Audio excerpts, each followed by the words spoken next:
In this lesson, we'll learn how to navigate using a very simple drop-down menu. I've got a completed file here and I'll demonstrate how this should be working. So let me just go up to Control Test Movie, Test. And you can see here I've got a label for the pages just to let us know that our navigation is working. And over here we've got what looks like a button. And if I roll over it, it actually has a submenu, and when I roll away the submenu disappears. So rolling over exposes three other buttons, if you will, and rolling out hides them. Now if I go to these other buttons, I'm already on home, but if I click next page, I go to page 2, and I've actually got a third button here that will actually launch a website. If I click that now, Let's go! There's the website. And when you're testing in Flash, it actually will launch whatever your default browser is to make sure that that works. So let me just quit Firefox here and go back. So I've tested that and it all seems to work. Oh, if I go back to home, it does take me back to home. So again, simple navigation with a drop-down menu where the submenu disappears when we roll away and it reappears when we roll over the menu button itself. Okay, so let me show you the file, how this is built, and I'll help you along the way to show you how to create the ActionScript in ActionScript 3.0 to build this. Now I'm on my main timeline right now, scene 1, and you'll notice that I've got 4 layers. One actually has the movie clip, which is the menu, and I'll get into that shortly. But the next layer up I've called pages, and if I go to page 1, it's just got really a text item on the stage and a keyframe to hold that.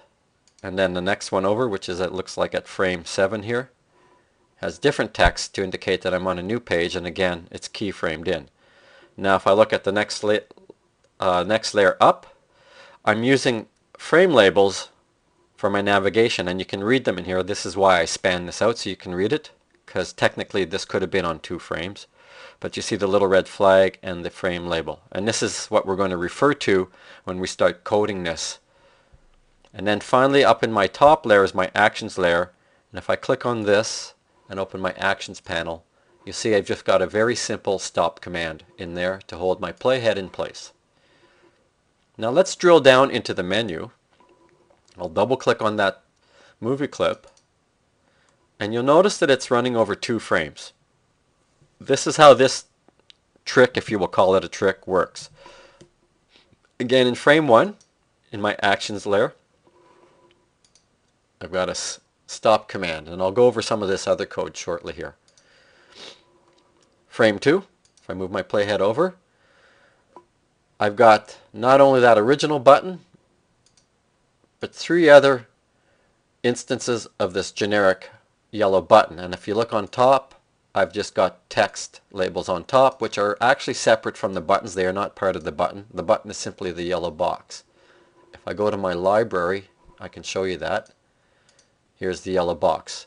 So I can leverage that and use it over and over and just apply different ActionScript referring to each. The retract button is actually this invisible button here. We've learned how to do invisible buttons, and this is how I do my roll off. You see it looks like my main button is an island surrounded by water. Again, this water is actually my invisible button. When I roll over this button, I'm triggering the playhead to go back to frame 1. So in frame 2 I have the invisible button, in frame 1 I do not. And if I double click on this invisible button, you'll see that there's nothing in any of the states except for the hit state. And again, that's how we create an invisible button, by having something in the hit state, and at the very least nothing in the up state, but in this case nothing in the up, over, nor down state. So let me go back up to the movie clip called menu, and we'll go to the first frame. So again, remember I'm inside of the movie clip called menu. I'm not on scene 1. The concept here, and it's a little more advanced I guess, is that we're actually going to try to navigate by clicking on a button inside of menu, which will actually navigate the playhead in scene 1 up top here. So we're going to be going up a level, which is known as a parent, or in this case we're going up to the root, which is the main timeline. So I'm going to double click back on this movie clip menu and show you how that's done. So I think I'll just go back up to scene 1 for a second and just explain the action script in frame 1 here on my actions layer. It's a simple stop command, and you can either type that in your actions panel, or you can again go to your code snippets and under timeline navigation just double click stop at this frame. And I've already got it in place, as you can see, with the frame highlighted. If I go to actions, I've got the stop command and of course the commented set of instructions. So that's all you need for your main timeline, your route, if you will. So do put your frame labels in on keyframes. Call the first one home, call the second one page 02, and put some graphic on the stage to let you know that you are actually on those distinguished pages. And then in the bottom layer, I've got the movie clip called menu. So I'll double click on that and we'll get back into there. So again, I have the menu inside of scene 1. Again, on the first frame, I've got a stop command, but I also have a command that says when my mouse rolls over this button, and not click, but roll over this button, it sends my playhead to frame 2. And that creates an illusion of having these 3 buttons pop out. And you do not see this light blue area. That's the invisible button. Okay. And that invisible button, in fact, has a rollover event. When triggered, we'll go back to frame 1. So we're actually using 2 rollover events in here. On the first frame, we roll over the button. It sends us to frame 2. On the second frame, when we roll over the invisible button, it sends us back to frame 1. So let's look at how we can create that rollover button. First thing I need to do is highlight the button itself. And again, the button is simply the yellow box. I'll remind you that this text was just placed on top, separate from the button. That way I can use that same generic yellow box for all of my buttons. Okay, so I've highlighted the button on the stage. Let me go to my properties and just show you that the button has an instance name. This is critical.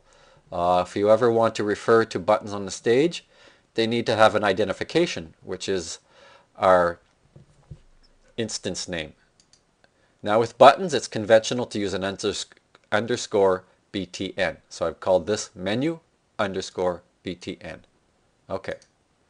So now with that named, with an instance name, I highlight it, go to my code snippets, and instead of clicking go to frame and stop, because I don't want to base this on a click, I want to base it on a rollover, I'm going to collapse this. I need to go down to event handlers. And if I open up event handlers, you can see we've got mouse events. So mouse click, mouse over, mouse out, key events as well. But I want the mouse over. So I would double click mouse over event. And it places the code in here. All I need to do now is replace this trace command with a go to and stop. So I want to send my playhead to frame 2. So it's go to and stop. It needs to be upper and lower case, just as you see it here, and then the brackets, and then the frame number inside of there, and then a semicolon. And it's a good idea when you're actually manually inputting ActionScript to just click this blue checkbox to check the syntax. It should just make a beep. If you have an error, the error will pop up. So there was no error in this case, so let me just close this. And that's the first step. So I've used a mouse over event to send the playhead to frame 2.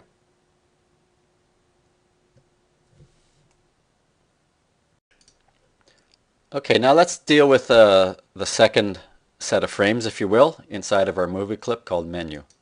And that's where we see what are known as the drop-down menu items. And again, they're just different instances of that same yellow button that it's in my library. And I just dragged it out and positioned them into place here. So I've literally got 4 instances of the same yellow button.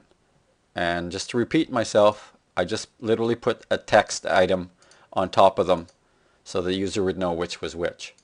And then they're surrounded by an invisible button that you can see here, which was drawn, if I double click it here, inside of the hit state, it was just drawn as a solid object. Now when you're drawing something like this, the one thing you need to be very aware of is to turn off your stroke color. And I'll just draw a little bit more in here. And my fill color is black right now. If I just use my rectangle tool, again, I can continue to add to the shape. With the stroke set at 0 or at none, these shapes will all merge together. If I click on there, you see they are all instantly merged together. If I had put a stroke in, they would have actually distinguished themselves from each other, and it just would have been a real pain. I'd actually have to go around and delete all of the strokes and then merge the fill. The idea here is that just have one fill and no stroke going all around. Okay, and you see I did leave a little bit of breathing space. You don't want to get too tight. Give it a little bit of breathing space, but definitely surround it all. Okay, so that's the invisible button inside of the hit state. Let me go back up to my menu here. Now again, all of these buttons have instance names. If I highlight that invisible button and I go to my properties, I've called it rollout_btn. So you need to manually go in and name all of your buttons, and I've already done this. If I click on the home button here, home_btn, the next one down is called nextpage_btn, and then the third one down, which is going to be a bit different, it's going to be a web link. I've named weblink_btn. Okay, so all of my buttons, all 5 buttons, have instance names. Now on my second set of frames, I actually didn't name the menu button because I didn't want it to respond. Once I'm over at the pull down section, if you will, this should not have any response anymore. Only when it's on frame 1 do I want the mouse to trigger the event based on the rollover. Once I'm already here, we've already reached our destination, if you will. And what will trigger the playhead to go back to frame 1 is the invisible button. Okay, so let's look at the code here. Frame 1. Highlight my actions. And again, you see there's a stop command, and I use the mouse event mouse over to generate the second set of code as we just did. And you see here's the code for that. Well, all of this is the code for the rollover. And of course the instructions are commented out. So we're going to do pretty well the same thing on frame 2 for all 4 buttons. If I highlight that, I'll show you. Now I didn't need to add a stop command here because the previous command said go to and stop. So I didn't need to be redundant by adding another stop command. But if I scroll down here, you can see the reference right here in the code. And again, we'll get more in depth on how this code works, but for now, just recognize that instance name rollout_btn, and the code that gets executed is the go to and stop 1. And that's my invisible button, that rollout. And if I go down, you can see reference to all of my other buttons. Now this is different here, and I'm going to actually redo this, but I'll show you here. If I close this for a second, because we're inside of a movie clip, but I want to navigate on the timeline that's above it in scene 1, which is also known as our root timeline, I need to modify the code to deal with that. I can't simply say go to and play or go to and stop, because when I do that, I'm referring to the current timeline. But I want to refer to the parent timeline, or the root timeline in this case, which again is that main timeline in scene 1. So let me go back to this code and explain what I had to modify. You see here highlighted, I've got movie clip brackets root. Flash actually sees the main timeline as a movie clip, believe it or not. So we have this formal instruction called movie clip, capital M, capital C, and in brackets I'm saying go to movie clip called root, and then I'm appending that with the command with a dot, so movie clip brackets root dot. So then once I'm on my root timeline, I'm saying go to and stop frame label home. And you remember frame labels go inside of brackets, inside of quote marks inside of the brackets. They do need the quote marks when I'm referring to a frame label. If I was referring to the frame number, I would have simply typed in the number in the brackets. So you can see that for my home button, and if I scroll down here a bit further, my next page button, which I've labeled page 02. Okay, so I think what I'll do is I'll actually delete these and re-implement them just so you can see. So I'll delete all of this, select all and delete, and redo that. Okay, so I'll start with the invisible button because it's referring to something on this timeline. Then I'll get into the slightly more complex button. So I highlight the button, go to my timeline navigation, again, click. Actually, I want this to be a rollover, not a click. So let me go down to event handlers. Mouse over event, double click it, and replace the trace command with a go to and stop. So go to, capital A, capital S, and then brackets, and I want to send it back to frame 1. So I just put a 1 inside of the brackets there, and I'll close that. So that's based on a rollover. It's going to send my playhead back to frame 1. Now let me address the home button. This time I want it to be a mouse click, so I'll go back to timeline navigation. Click to go to frame and stop. So two things I need to do here is I actually need to change the navigation to say go up to my root timeline. So I'll go in front of the command, go to and stop, and I'll just add that movie clip, brackets, root, dot, and then the command go to and stop. And because I'm referring to a frame label, I'm going to replace that frame number with a quote mark and the name of the label, which is home, and close quote marks. And close this. And I'll do the same for next page. So highlight that button, double click in my code snippets, click to go to frame and stop, and then append this code. Again, I'll actually just copy it from here. Movie clip, brackets, root, copy that, paste that in front of the go to and stop. Again with the dot. So this is basically navigation dot command, command go to and stop, and I'll highlight that 5 and replace that with the quote mark, page 02, which is what I'd named the label, and close those quote marks and close this. Save my file and carry on. Actually, you know what I'll do? I'll actually test my movie right now, and then we'll do the last thing, which is how to set a link to an actual external web page. So let me do a control, test movie, test. Okay, there's my rollover. And again, you'll have to manually create that yellow box button, and I've put in a different color on the upstate and the overstate. So the upstate is yellow, the overstate is orange. And again, when I roll off, see when I'm rolling on, I'm actually sending my playhead over to frame 2. When I roll off, I'm actually rolling onto the invisible button, and it sends my playhead back to frame 1.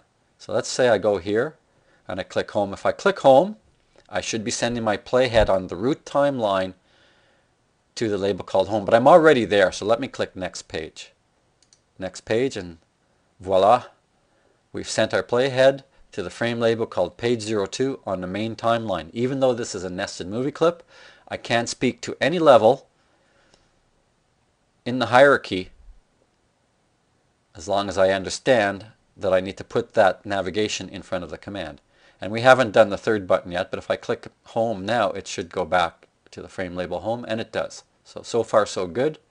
One last thing I want to do is show you how to create a web link. So let me highlight that third button down, DJO Studios, go to my code snippets, and I'll just collapse this here. And under Actions, we have click to go to web page. Nice and easy. Double click that. And again, here's our code all generated for us with the instructions, but I'll cut to the chase here. You just literally need to go and replace the web address. So I'm going to put djostudios.com.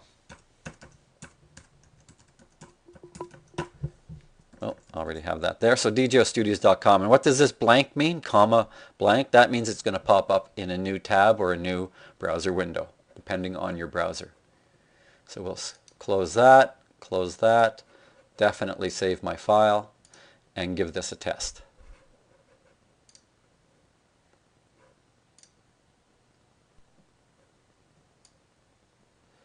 And roll over, pops open the submenu, click on the different links, and it navigates, and then I'll click on the link to go to a new web page. And when you're testing, it just pops open your browser. Let's go! And if it pops open in the browser and goes to the web page, you know that it works perfectly well. So let me just quit Firefox. And that's how we can create a simple pull-down menu in Flash.